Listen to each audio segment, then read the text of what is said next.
So before we move on to our second topic, let's take a look at this video. K-pop star IU's song Zeze has been mired in controversy. The song was inspired by a 5-year-old boy named Zeze in the novel My Sweet Orange Tree. The book's Korean publisher expressed concern over the sexualization of the young character. Experts from various fields have been embroiled in a heated debate, some calling it freedom of expression, and arguing that taboos exist even in art. Meanwhile, this questionable representation was picked up by The Guardian, a British newspaper, which raised further questions on what is deemed appropriate in regard to freedom of expression and what is not. Whether art should be interpreted based solely on the author's intention or whether our individual interpretation is irrelevant is an area that needs to be explored.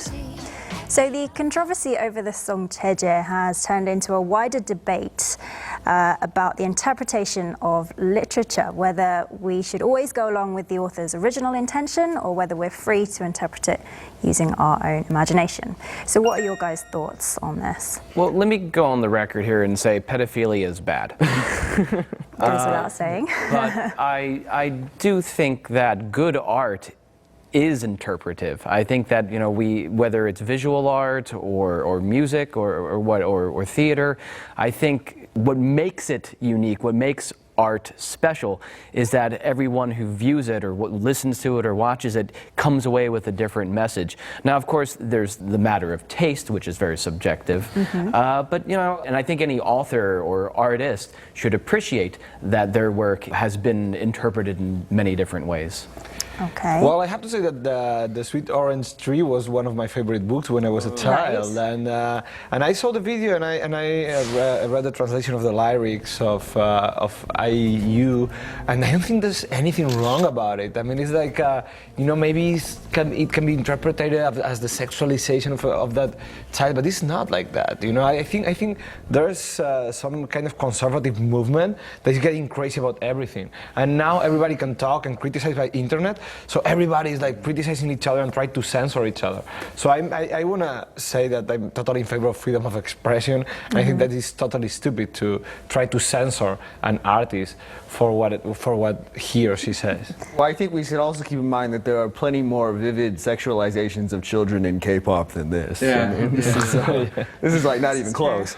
Yeah. But of course, you know, the whole point of art is to create some kind of reaction, and that people react differently depending on their own, you know, emotional and you know, their own background and who they are, and to have some kind of a conversation, to have you know, one piece of art that can be a sort of shared experience for people to discuss things. And yeah, I think that everybody needs to kind of calm down about this. I mean, this is not that big of a deal. I think part of the controversy was about the artwork. Like the Zeze was represented with a fishnet, so people didn't like it. But I agree with you guys. I think K-pop fans are way too sensitive. And calm down, guys. It's okay. And also there's one thing that I really regret about IU, and maybe it's because of the needs of her company or whatever, that she apologized. Yeah. Why should you apologize? Yeah. You do some artwork and they criticize you. You should say like, okay, this is my freedom of expression. I did that, and if you don't like it, it's not my problem. Well, I agree, but I think nowadays there's this culture of like, if someone is offended by what you said, then no matter what you said, you've done something wrong, and like you have to show some kind of contrition for this person's feelings having been hurt. Sometimes you don't even apologize for what you say. You apologize for how it was interpreted. Yeah, exactly, you say, oh, I'm sorry you felt it like this. I'm sorry I hurt you. But yeah, it's like, I'm sorry that this hurt your feelings. That's not what I meant. Yeah, exactly. But, Well, the internet has given way to this kind of mob rule where you have, you know, a relatively few number of internet commenters, netizens as they're known, being very vocal about their opposition to one issue, and that kind of dominates the entire discussion but about. K-pop fans especially are so unforgiving. Recently, after the attacks in Paris, a couple of K-pop stars, they wrote on their Twitter account, if they wanted to write play for Paris and they made a mistake, they would play, instead of pray for Paris, it was play for Paris, which is really not a small typo, it's not a big deal. And it was a big issue on the internet, fans complaining, say, oh, this is shameful, you should know how to write English. I mean, come on, it's okay, take it easy. I think the issue of netizens as a whole.